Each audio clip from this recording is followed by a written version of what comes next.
Welcome, everybody. I love seeing all the people joining in because it just tells me that you're in it to win it. And it's a beautiful thing because honestly, you're on a journey that if you just started, you may not even know how great a journey you're on. I take for granted the fact that we know what we're up to here and what we're trying to do with regards to fat loss, not weight loss, meaning you're not tapping into muscle. But I don't know if it's very, very evident to the world at large. I think there's a lot of people that, they're just equating losing weight to being super healthy. And it's not necessarily the case. So I'm actually going to start by sharing. If you're 195 pounds, let's say, and your best weight was somewhere near 155 pounds, does just stepping on the scale and seeing 155 pounds mean that you're healthy? A lot of times we think that's the case. Yeah, I got it to 155. I must be healthy then. But that's not necessarily the case. So wellness and leanness are the things that you're working on, but you need to know what your goals are, and body composition is more important than pounds lost. We keep thinking that I lost the weight, I'm down 40 pounds, I'm down 20 pounds, I'm down 150 pounds, I must be healthy.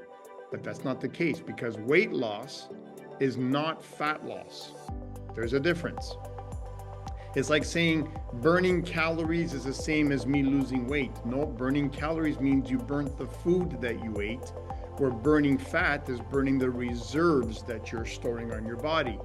So whenever you're doing this caloric restriction and this caloric expenditure on the treadmill and you're running, or whatever other exercise you're up to, you're burning calories. You're not burning fat.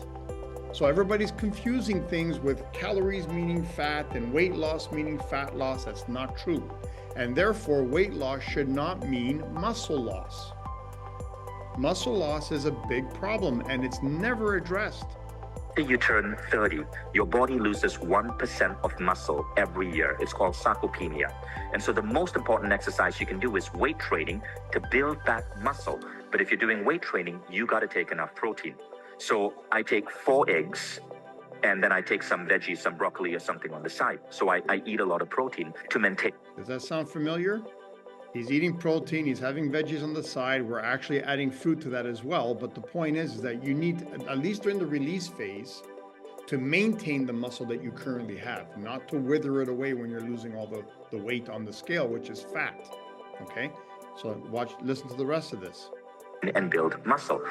Musculature is the one thing about your body that has the highest correlation with longevity. You do not build muscle mass from yoga. You do not build muscle mass from aerobic. You actually destroy muscle mass if you do long distance running. Long distance running, according to Doug McGuff, the exercise pioneer, is stupid. It is actually negative exercise. It actually hurts your body because your body will burn off type 2 muscle fiber. You need muscle. Long distance running is not exercise at all. You turn. So why am I showing you this? Because under eating and overtraining is what's been prevalent out there forever and a day. Do a caloric restriction, have little tiny niblets of meals throughout the day, keep your blood sugar level and all that other nonsense, and then go and work out really hard because that way you're expending more what? Calories. Again, we don't care about calories. Calories only make sense if they're high quality calories. They're there for rest, repair, and rejuvenation. It's not like you're trying to burn calories at the gym. You want to expend unwanted fat reserves. And the only way you can do that is through increasing the size of the furnace that uses fat and stores the energy from your food, which is within your muscle. So you need muscle. We're not over fat, we're under muscled.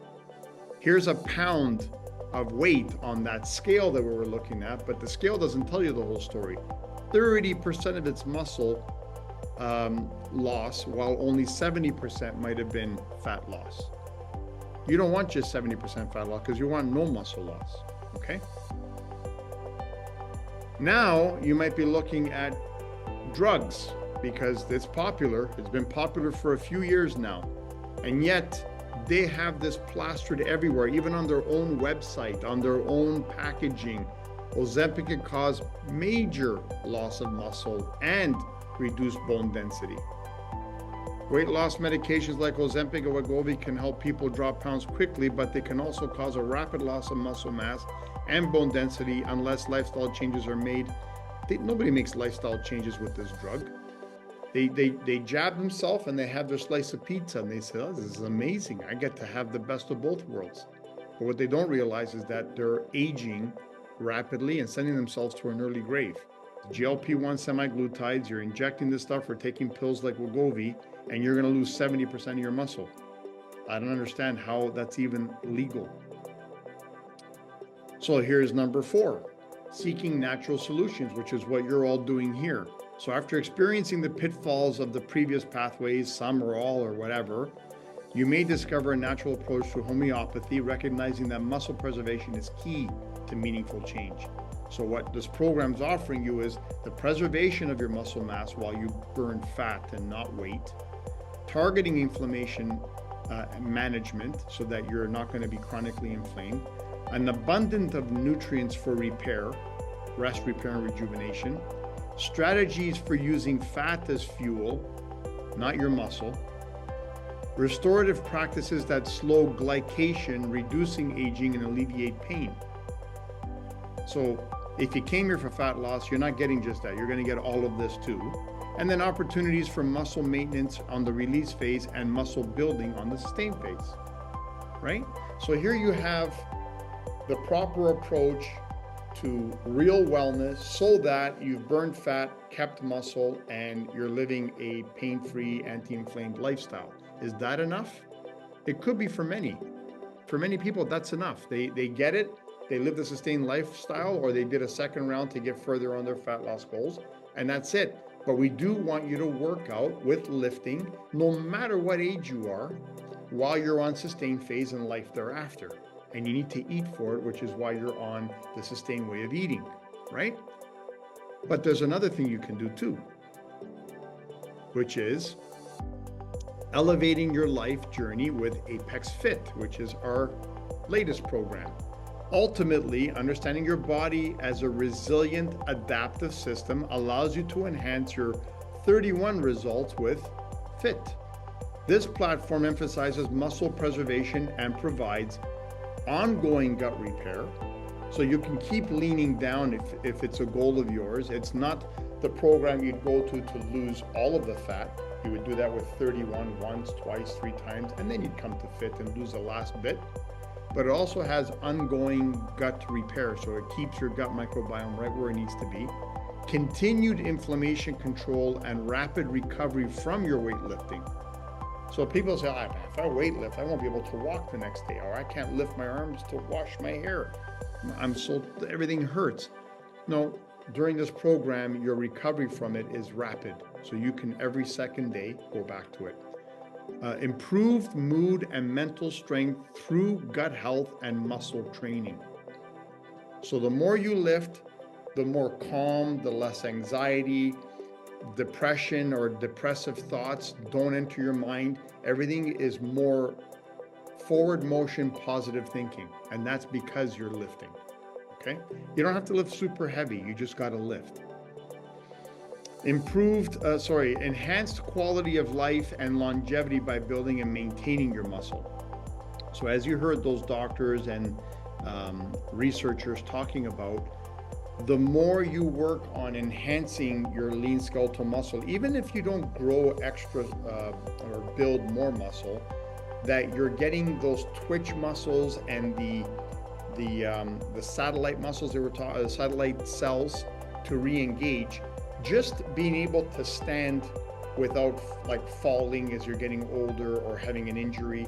Your skeleton is more upright and vertical, so you're not creating like disc issues, neck issues. All of those things, they mean something. If you're 20, you're like, yeah, whatever, because it's just going over your head right now. But if you're 50, 60, 70, it means something, okay? And then a peak physical appearance that fosters your own self-respect and peer admirations from other people through personal investment, because this is what you're doing to change your life. Here's an example of somebody you might have seen on our Instagram.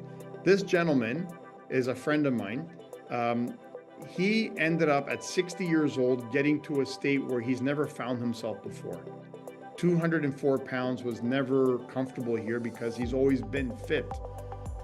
But when he got to this stage, you turn your head left, you turn your head right, you don't know where to go. What am I going to do next? And this person trains MMA fighters, martial artists. He knows how to train.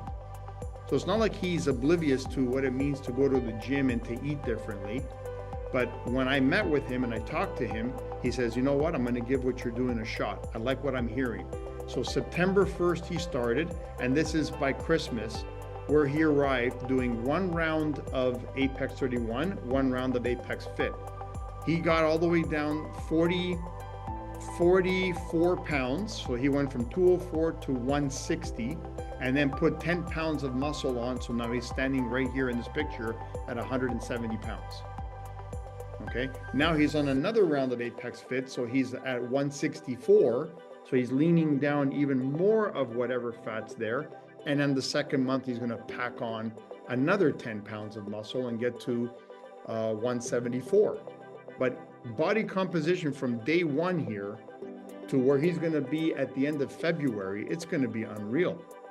Unreal. And you can do this because it's just a path to follow. Great to see you all. I love whoever left their cameras on. It's really nice to see everybody on their cameras. And we'll see you all next Wednesday when Fadia talks about diabetes. All right? Have a great evening, everyone. Bye-bye.